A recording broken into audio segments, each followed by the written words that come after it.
to the major themes as you find in Gulliver Travels book 1 and book 2. The first important major theme of the novel is undoubtedly the theme of general human condition.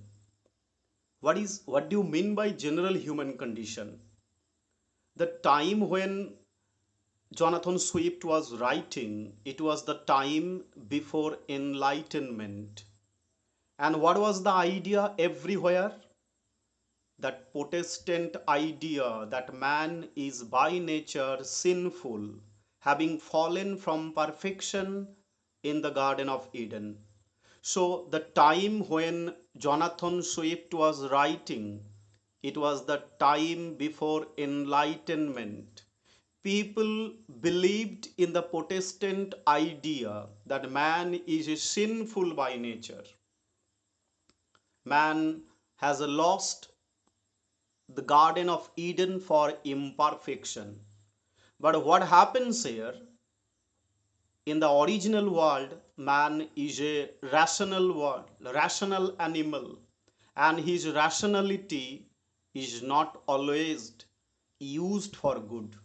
So, man is a rational animal, and his rationality is not used everywhere for good. And therefore, one should not hold up rationality as the greatest human quality, as many enlightenment thinkers did. So enlightenment thinkers, they generally believe that rationality is the biggest quality. Man is a rational animal, but man does not apply his rationality everywhere. So that's why rationality should not be considered the only human quality or the compulsive human quality that always does good. So it is the human condition Swift failed to sin. As man is a rational creature, as his rationality is not applied to everywhere, so it is a general human condition that man may commit sin. Man may prove to be deceitful. Man may prove to be cruel, selfish, materialistic, vain, foolish, and otherwise flawed. So, in this particular section, I would like to draw your attention to the fact that the most important thing, the most important theme of this play, theme of this novel, that is Gulliver Travels, book 1 and book 2, that is a general human condition. First, you remember that we were then living at the Protestant with the Protestant idea. Protestant idea believed that man is a sinner. For his sin, he has lost heaven. For his sin, he has lost Garden of Eden. But we believe that man is a rational animal, but he does not apply his rationality everywhere. And as he does not apply rationality everywhere, that's why sometime man may commit sin, man may be cruel, man may be selfish, man may be materialistic. So this is the general human condition that Swift has addressed. Then come to the example from the text. These beliefs of Swift are evident throughout the Gulliver Travels. For example, Knave Gulliver encounters his physical and moral inferiors, the Lilliputians. Just imagine that Gulliver is in the land of the Lilliputians. What was the scene he was having then? He was thinking that the Lilliputians are physically inferior to Gulliver. He was also thinking that the Lilliputians are morally inferior to Gulliver. So this is the sin that Gulliver has committed. So man is rational but cannot apply rationality everywhere. That's why he commits sin. And look, Lemuel has committed a sin. He is in the land of the Lilliputians. Lilliputians are the little 6 inches creatures. Among the little Lilliputians, Lemuel thinks himself physically superior, morally superior, and in contrast to this, Lemuel was thinking Lilliputians physically inferior and physically morally inferior. This is the one thing. Then the second important thing, Lemuel also sees that they have well thought out but illogical, even unethical ideas about justice and schooling and children and choosing political leaders. When, when Gulliver was among the Lilliputians, he was thinking that the justice the justice system, the jury system of the Lilliputian was illogical and unethical. The schooling is the schooling is unethical. Their children, their political, the process of their political leader selection was also illogical and unethical. So look, Gulliver commits almost every single sin in the land of the Lilliputian. So what I have mentioned already, that a man is a rational animal but cannot show his rationality everywhere. That is why he commits sin. What are the sin that Gulliver commits here? Gulliver considers the Lilliputian as a physically inferior, as a morally inferior. Gulliver thinks that their justice is illogical, their schooling is unethical, their choosing of political leaders is also illogical and unethical. So this is how Gulliver was committing sin there. So that is why I will call that Gulliver Travels is about the general human condition. Another example, on the contrary, Gulliver's physical and moral superiors.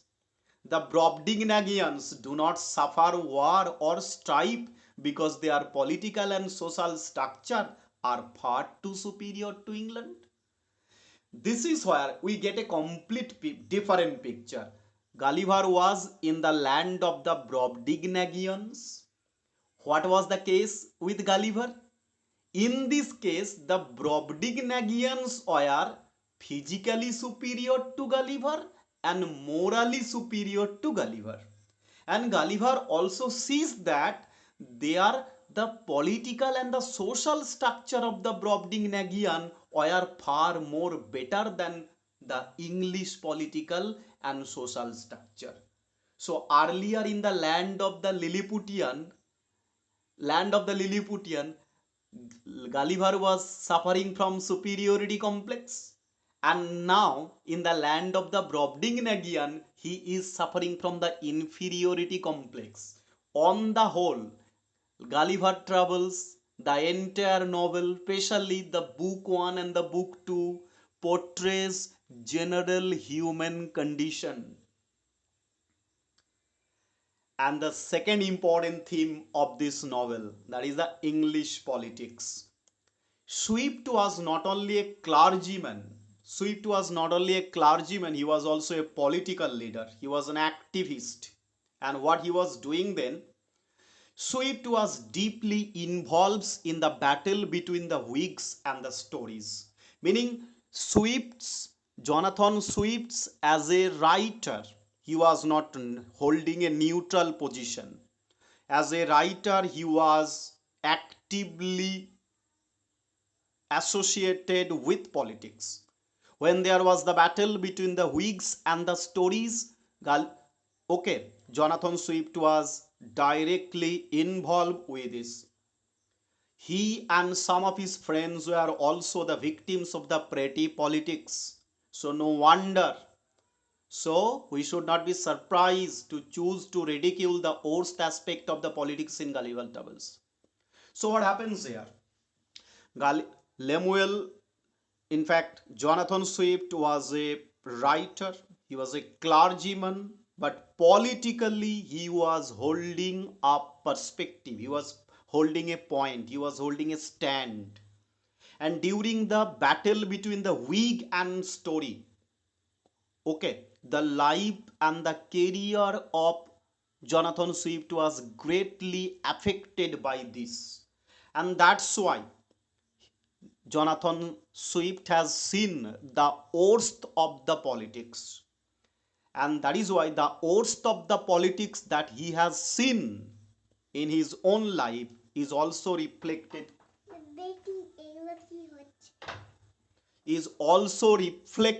in this novel. For example, most of Swift's scathing political satire can be found in the part 1, which mirrors the events in England in Swift's day. The pretty Lilliputian emperor presents the worst kind of governor, the pompous and too easily influenced by his counselors' selfish ambition. Just look, Jonathan Swift himself disliked politics. He has seen the worst of the politics in England. And for example, come to the Gulliver Travels, come to the book 1, come to the land of the Lilliputian. In the land of the Lilliputian, we have seen the worst of the governor. Worst of the governor, meaning we have the worst kind of governance on the part of the Lilliputian emperor. Lilliputian emperor is the bad king, is the worst king. Not only this, his every decision is pompous, and his every decision is not neutral, rather is influenced by the ambitious counselor. So this is something. If you say Jonathan Swift is a victim of politics, he has seen the worst of the politics, then in Gulliver Travels in the book 1, he has also shown the same picture, the worst picture of politics. Then come to the second example. He is also a stand-in for King George I from the identification with which Whig party, and to his betrayal of his friend and helper Gulliver, to his ridiculous means of choosing his advisors and rewarding them with the meaningless ribbons. So this is something, a kind of a historical record that I have taken from encyclopedia.com. And what I mean to say here that Lemuel Gulliver as a visitor has seen the worst of the politics in the land of the Lilliputians. And Jonathan Swift has seen the worst of the politics in England. What kind of politics? What kind of politics? That is called nepotism. Nepotism. If you praise much, you will get much. You will appreciate much, you will receive much. That kind of nepotism he has seen in England, and the same kind of nepotism he is seeing here in the land of the Lilliputians. Okay, the king and his cabinet demand a cruel, and Gulliver thinks that unjust punishment of the rebel Blefuscudians. And just as George I and the Whigs, okay, we almost get a similar kind of picture. When the land of the Lilliputian was attacked by Blefuscudians, okay, England was also attacked during the reign of George I by the Whigs. Whigs attacked during the reign of George I, and probably in the land of the Lilliputian, Blefuscudian attack. We get the similar kind of attack by the foreign enemy. We get the similar kind of attack by the political invasion. And we have seen the worst picture of the politics that Jonathan Swift himself had seen in England. Then the last important theme of this novel that I would like to draw your attention, that is cultural clash. Cultural clash. And this cultural clash is bicultural clash or multicultural clash. Just read out this. When people of two different cultures come into contact with each other, they often experience cultural clash.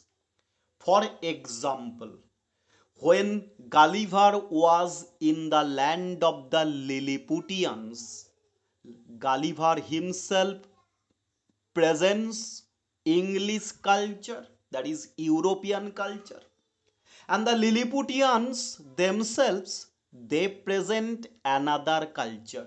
So here we come across cultural clash. Everything appears shocking, surprising, and to some extent indescribable, because Gulliver experiences cultural clashes. His culture, his English culture does not match with the culture of the Lilliputians. Once again, when Gulliver was in the land of the Brobdingnagians, okay, just imagine the hospitality by the farmer, imagine the hospitality by the daughter of the farmer. Okay, once again, Lemuel cannot get any kind of similarity with his English culture, with his European culture, and that is why what we can say that Lemuel continuously experiences cultural clash. When he was in the land of the Lilliputian, it was bicultural clash. When he was in the land of the Brobdingnagian, then it was a multicultural clash. One, his culture is European culture, already had a memory of the Lilliputians, that is called another culture, Lilliputian culture, and then the Brobdingnagian culture. So Lemuel experiences cultural clashes, okay, at multi-level. Look, just read out the passage. Gulliver is the odd man out, meaning among the Lilliputian, he was odd man out. Among the Brobdingnagian, among the Yahoos, he was odd man out. But he is confident, even arrogant in his belief that once these foreigners hear of British ways, they will be impressed by these people, by his people. So Gulliver was confident. He was facing bicultural or multicultural clashes, but he was confident of one thing, that when these Lilliputian people will listen fully of the English culture, when these Brobdingnagian people will listen fully of the English culture, when these Laputan people will listen fully of the English culture, when the Yahoo people will fully listen the English culture, probably they will be convinced by the superior European English culture. Okay, that is why cultural clash appears as a major theme of this novel. Thank you.